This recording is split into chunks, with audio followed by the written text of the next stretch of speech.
కుర్చీ తాత అంతిమ క్రియల్లో పాలుపంచుకోవడానికి ఇక్కడ చాలా ఫేమస్ అయినటువంటి వ్యక్తి డాన్స్ మాస్టర్ ఇక్కడ మనతో పాటుగా ఉన్నారు. బషీర్ మాస్టర్ కూడా మనతో ఉన్నారు. అయితే బషీర్ మాస్టర్‌ను అసలు తన ట్రావెల్ ఏ విధంగా ఉంది అనేది కూడా ఒకసారి కనుక్కునే ప్రయత్నం చేద్దాం. Hello master. సో కుర్చీ తాతకు మీకు మొదటగా ఎక్కడ పరిచయము? ఏ విధంగా మీ జర్నీ కొనసాగింది? కుర్చీ తాత పరిచయం అంటే మా ఊరు వచ్చాడు. నేనే 1½ డే మా దగ్గర పెట్టుకున్నాను అనమాట.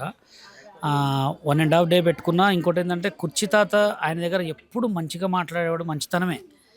సోషల్ మీడియాలో కానీ ఎక్కడైనా కానీ ఆయన ఏం చేసేవాడంటే ఆయన ఏం మాట్లాడినా ఒక బాణం లెక్క, ఒక సింహ గర్జన లెక్క ఉండేదన్నమాట.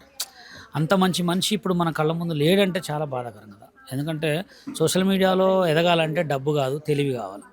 అది ఆయనకు ఉంది. అసలు అట్లంత మంచి మనిషి ఇప్పుడు మన ముందు లేడంటే, అసలు కుర్చీ మడత పెట్టి అనే పాట మీకు చూసారా? ఆ పాట మొత్తం ఒకటి, కుర్చీ మడత పెట్టి అన్నప్పుడే అదొక పవరు, వైబ్ ఉంటుంది. అట్లాంటి వైబ్ ఉన్న మనిషి ఇప్పుడు మన ముందు లేడంటే చాలా బాధాకరం. కానీ ఒకటే గుర్తుపెట్టుకోండి, ఆ పాట విన్న ప్రతి ఒక్కరు కూడా ఎంత సంతోషపడ్డారో ఇప్పుడు ఆయన చనిపోయినట్టు కూడా చాలా బాధపడతారు. ఇంకోటి ఏంటంటే ప్రతి ఒక్కరు కూడా ఆర్థిక సాయం చేయండి. మేము కూడా ఆర్థిక సాయం చేస్తున్నాం వాళ్ళ భార్యకి అసలు ఎవరు లేరు, తీసుకుపోతున్నారు ఇప్పుడు ఆయన్ని. చాలా అంటే చాలా బాధాకరం అన్నమాట. ఎవరు లేరు ఆయనకి, తీసుకుపోతుర్రు. ఇప్పుడు ఈ 11 డేస్ కూడా అందరం కొంచెం హెల్ప్ చేసి కృష్ణకాంత్ పార్క్ దగ్గర చేద్దామని చూస్తున్నాం. ప్లీజ్ ప్రతి ఒక్కరు కూడా ఆయనకు సపోర్ట్ చేయండి. ఎందుకంటే మనిషి బతుకున్నప్పుడే కాదు, ఆయన చనిపోయిన తర్వాత వాళ్ళ ఫ్యామిలీని కూడా ఆదుకోవాలి. ఎవరు కూడా కొంతమంది వచ్చారు.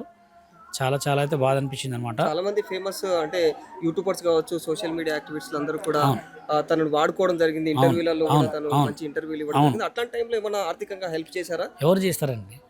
ఎవరు చేయరు. ఎప్పుడైనా గుర్తుపెట్టుకోండి, ఎవరైనా ఎదురుగా తీసుకుపోయి ఇంటర్వ్యూలు చేయించుకొని వాడుకునే వాళ్ళు ఉంటారు. కానీ నాకు 1 లక్ష వచ్చిందని నీకు 10,000 ఇచ్చేటోళ్ళు ఉంటారా?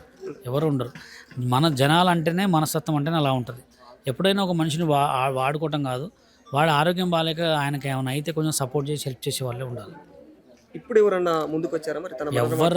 ఎవరు రాలే. ఒక సోషల్ మీడియా కొంతమంది వచ్చి కొంత సహాయం చేసిపోయారు.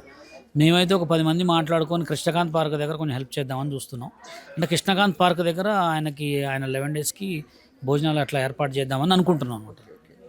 సో అంటే తనను సినిమాలలో 2 సినిమాల్లో ఇప్పటికీ వాడుకున్నారు. మరి ముందు తనకి మన సినిమాలు అంటే ఇంతకు అవే 2 కాకుండా వేరే సినిమా ఛాన్సులు ఏమైనా వచ్చినాయి? అంటే డైలాగ్స్ వాడుకున్నారంతే, సినిమా ఛాన్స్లు ఏం రాలే. ఆయనకు డైలాగ్స్ వాడుకునే ఛాన్స్లే వచ్చినాయి తప్ప ఎవరు ఇంకా ఆయనకి ఏం క్యారెక్టర్స్ ఇస్తారులే.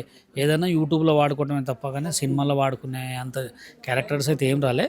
కానీ చాలామంది అయితే ఆయన డైలాగులు పెట్టుకున్న వాళ్ళకి తెలుసు ఎన్ని డబ్బులు వచ్చినాయిందో.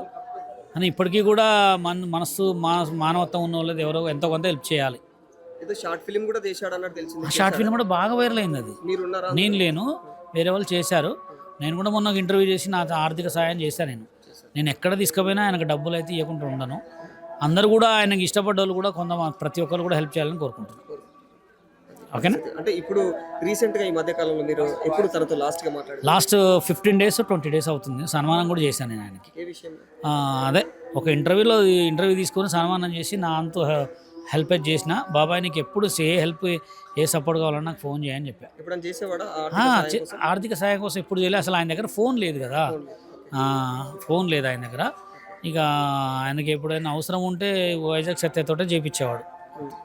కుటుంబ సభ్యులు ఎప్పుడైనా ఏమైనా చెప్పేవాళ్ళ అతని గురించి? ఎప్పుడు నేను ఎవరిని కలవలే, బాబాయ్నే ఎక్కువ కలిసి. ఎప్పుడు ఏం చేయాలి. రేవంత్ రెడ్డి గారు చాలా మంచివారు.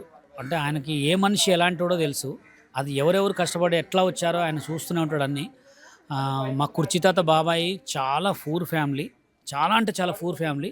ప్లీజ్ ఆయనకి మొన్నటిదాకా వాళ్ళ మిస్సెస్కి హస్బెండ్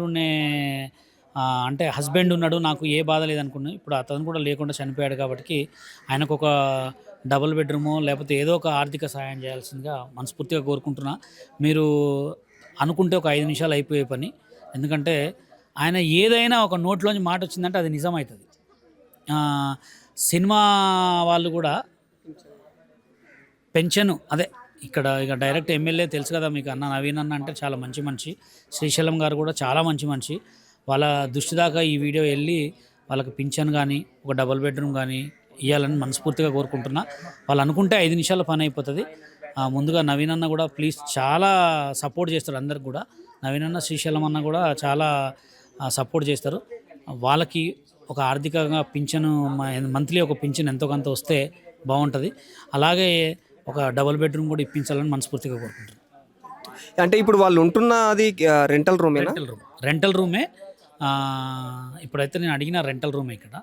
అదే వాళ్ళకి ఏదో చిన్న ఆర్థిక సహాయం లేక పింఛన్ వచ్చి ఒక చిన్న డబుల్ బెడ్రూమ్ వస్తే ఆమె ఆమె కాళ్ళ మీద ఆమె బతుకుతుంది. Thank you. సో ఇది పరిస్థితి అనమాట. అంటే కుర్చీ తాత ఆర్థిక స్తోమత మరీ దయనీయం అనమాట. మరి ఇలాంటి వాళ్ళకు అంటే చాలా బెదిరికాన్ని అనుభవిస్తున్నటువంటి ఈ కుటుంబానికి ప్రభుత్వం కూడా ఏమైనా సహకారం చేస్తే బాగుంటుందని ఇక్కడ సోషల్ మీడియా ఇన్ఫ్లుయెన్సర్స్ వీళ్ళందరూ కూడా బషీర్ మాస్టర్ కావచ్చు, లేకపోతే వైజాగ్ సత్య లాంటి వాళ్ళు వీళ్ళందరూ మాట్లాడుతున్న వైనం కనిపిస్తుంది. నిజంగానే ప్రభుత్వం అంటే ఇతని టాలెంట్ని ఇవన్నీ పక్కన ఒకవేళ నిజంగా పక్కన పెడితే తన బీదరికాన్ని దృష్టిలో పెట్టుకొని అయినా సరే తనకు ఆర్థికంగా ఒక డబుల్ బెడ్రూమ్ లాంటిది కావచ్చు, లేకపోతే ఏదన్నా పింఛన్ రూపకంగా తన భార్యకు కానీ తన కూతురుకు కానీ ఏదైనా పింఛన్ల రూపకంగా ఈ విధంగా ఆర్థికంగా సహకరించాలి ప్రభుత్వం అన్నట్లుగా వీళ్ళందరూ కూడా డిమాండ్ చేస్తున్నారు. అది నెరవేరాలని కోరుకుందాం నిజంగానే.